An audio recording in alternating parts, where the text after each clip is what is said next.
자, 그러면 조금 전에 정부의 재정 운용에 대해서 예산이 뭔지, 또 예산을 어떻게 집행하는지, 양출 재입, 양입 제출이 뭔지 뭐 이런 것들을 배웠는데, 이제는 그럼 정부가 어떻게 예산을 마련하고 이런 재정 활동을 통해서 어떠한 영향이 있을 수 있는지 한번 알아봅시다.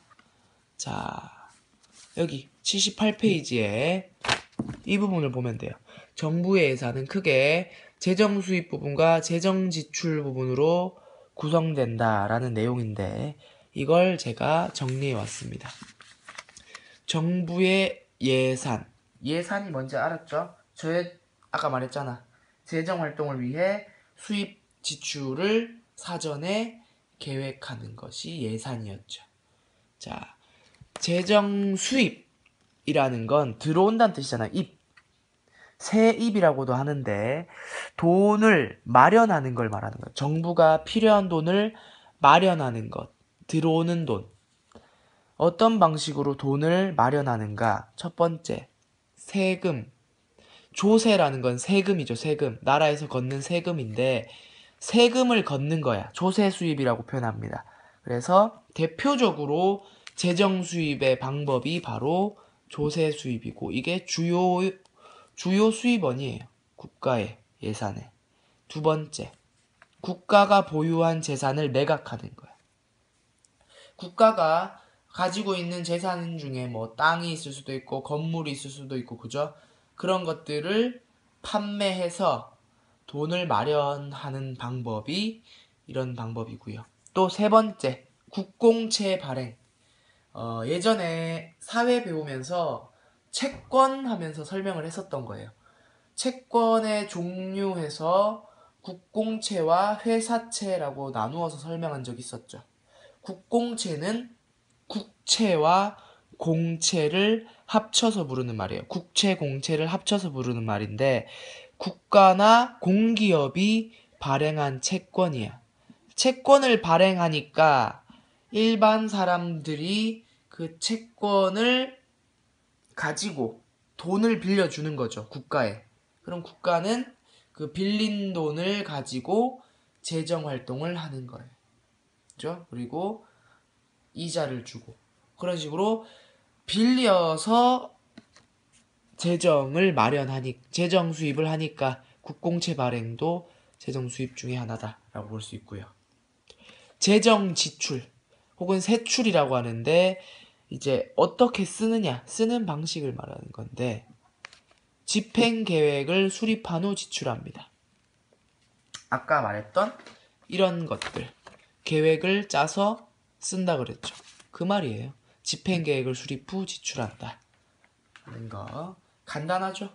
그래서 정부의 예산을 어떤 식으로 얻고 쓰는지에 대해서 나왔고요. 그 내용이 여기 부분에 나와 있습니다.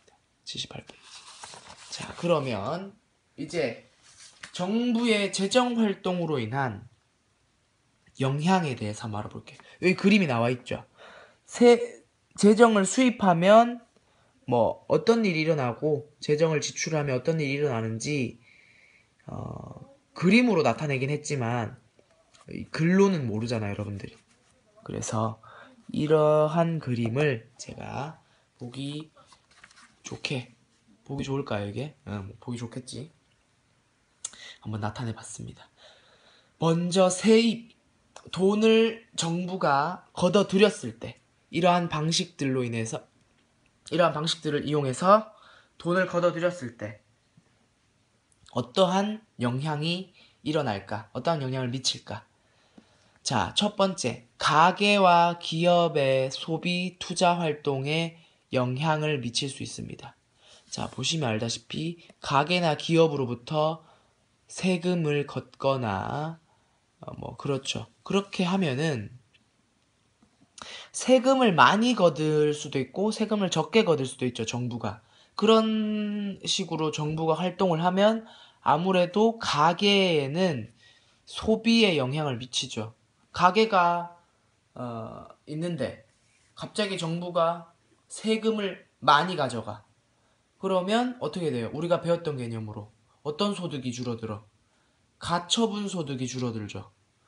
소득 빼기 비소비 지출이 가처분 소득인데 비소비 지출인 세금이 증가하는 거죠. 그러니까 가처분 소득이 줄어드니까 아무래도 소비가 줄어들겠죠. 기업도 마찬가지야. 기업에게 세금을 많이 받아가면은 정부가 그럼 기업도 역시나 돈이 줄어들기 때문에 이윤이 줄어들기 때문에 뭐 투자를 덜 한다거나 혹은 오히려 투자를 더 한다거나 하는 영향을 미칠 수 있다는 거고요. 두 번째, 빈부격차를 완화시킬 수 있다는 거죠. 잘 사는 사람과 못 사는 사람의 차이가 날 때 나라에서는 이렇게 할 수가 있죠. 잘 사는 사람들한테는 돈을 어떻게 걷어? 더 많이, 더 많이 잔뜩 받고 못 사는 사람들한텐 더 적게, 더 조금 받는 거예요. 그러면 잘 사는 사람들한테 많은 돈을 받고 그 돈을 적게 버는 사람들한테 적게 받는 돈, 그 부족한 금액을 메꾸는 거죠. 그래서 빈부격차를 세입으로도 어느 정도 막을 수 있다. 완화시킬 수 있다라는 거예요. 해결은 할 수 없지만 완화는 가능하다는 거죠. 다음 세 번째, 경제 안정화. 정부가 돈을 마련함으로써 주로 조세 수입을 예를 들면 돼요. 세금을 거둠으로써 인해서 경제 안정화를 일으킬 수 있는데 경기가 과열되면 즉 사람들이 소비를 많이 해서 물가가 막 올라. 지난 시간에 배웠죠 우리? 그런 경기가 과열됐을 때는 세금을 높이는 거예요. 세금의 율을 높이는 거예요. 세금의 율. 그러면 사람들이 돈을 많이 내야 되겠죠. 국가한테. 그죠? 그러면 시중에 돌아다니는 통화량이 줄어드니까 물가가 내려간다는 거예요. 사람들의 소비도 줄고 물가도 내려가죠. 그렇게 경제를 안정화시킬 수 있고 오히려 반대로 사람들의 소비가 줄어들어서 경기가 침체돼. 소비가 줄어들면 실업이 증가하죠. 그죠? 사람들이 돈이 없단 말이야. 사람들이 돈이 없을 때는 정부가 나서서 세금을 줄이는 거예요. 세율을 낮추는 거죠. 그러면 사람들이 나가는 돈이 줄어드니까 아무래도 힘든 상황을 조금 더 극복할 수 있는 거예요. 그런 식으로 영향을 미칠 수 있고 네 번째, 경제발전. 혁신적인 기업에게는 세금을 깎아주거나 세금을 거의 받지 않는 식으로 해서 경제발전에 도움이 될 수 있도록 할 수 있습니다. 영향을 그런 식으로 끼칠 수 있다는 거예요. 그럼 세출은 거의 비슷한데 보면은 자원 배분에 영향을 미친다. 세출은 돈을 쓰는 거죠. 정부가 돈을 씀으로 인해서 지원이 필요한 분야에 자신들이 계획한 대로 돈을 쓰는 거잖아요. 그죠?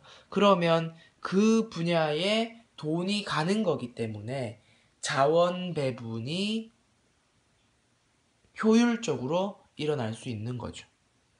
또 두 번째, 마찬가지로 역시나 빈부격차를 완화시킬 수 있는데 정부가 돈을 씀으로써 이 조금 경제적으로 힘든 빈곤한 계층에게 지원을 해줄 수 있는 거예요. 그죠? 그래서 우리가 배웠던 사회복지 서비스나 뭐 공공부조 있죠. 공공부조 사회하면서 배웠어요. 그래서 기초생활금을 지급한다든지 해서 힘든 사람들에게 돈을 지급함으로써 혹은 서비스를 지급함으로써 빈부격차를 완화시킬 수 있다. 세 번째, 또 경제 안정화에 영향을 미칠 수 있는 거예요. 경기가 과열되면 아까 전처럼 소비가 많아져서 물가가 올라가면 이 정부가 돈을 덜 쓰는 거야. 세출을 적게 하는 거예요. 돈을 덜 쓰면 아무래도 시중에 돌아다니는 화폐의 양, 통화량이 줄어들죠. 통화량이 줄어드니까 사람들의 소비도 줄어들고 물가도 내려가는 거예요. 또 경기가 침체됐어. 사람들이 소비를 하지 않고 실업이 증가해. 그럴 경우에는 정부가 돈을 팍팍 쓰는 정책을 써서 사람들에게 돈이 들어가도록, 사람들의 주머니에 돈이 생기도록 해서 소비를 이끌어내는 방식으로 경기 침체를 해결하는 방안을 쓸 수 있다는 거예요. 그래서 잘 보면은 세입과 세출, 이건 세율을 올리고 이건 세출을 줄이고 해서 반대적인 모습이 있는데 외우려고 하지 말고 이해를 하면 간단한 문제입니다. 네 번째, 경제 발전. 돈을 쓰면서, 국가가 돈을 쓰면서 이 국민들을 고용하죠. 국가가 필요한 일에 고용함으로 인해서 국민들의 소득을 증가시킬 수 있고, 또 그런 식으로 해서 산업을 활성화시킬 수 있어요. 투자를 하고 또 사람들을 고용하는 방식으로 관련 산업을 활성화시켜서 경제를 발전시키거나 아니면 기술 개발에 투자를 하는 거예요. 역시나 그런 식으로 정부가 세금을 사용하거나 자신들의 자원을 활용함으로써 쓰면서 그런 영향을 미칠 수 있다. 여러 가지 영향을 미친다. 이 영향이라는 내용은 여기 넘어가서 80페이지의 내용과 일치하니까 방금 했던 건 80페이지 내용이라고 보시면 됩니다. 80페이지 내용 플러스 여기 78페이지 그림을 제가 이렇게 글로 나타낸 거라고 봐주시면 되겠습니다. 자, 그러면 이제는 79페이지예요. 79페이지. 조세의 유형. 조세의 유형. 조세라는 건 세금을 말하는 거예요. 국가가 자신들이라기보다는 정부가 국가를 위해서 활동을 하려면 아무래도 돈이 필요하잖아요. 그래서 세금을 걷어야 하는데 그때 세금을 조세라고 합니다. 세금의 유형이 그림이 잘 나와 있어요. 그죠? 근데 이렇게 보면 또 여러분들 눈에 안 들어오지.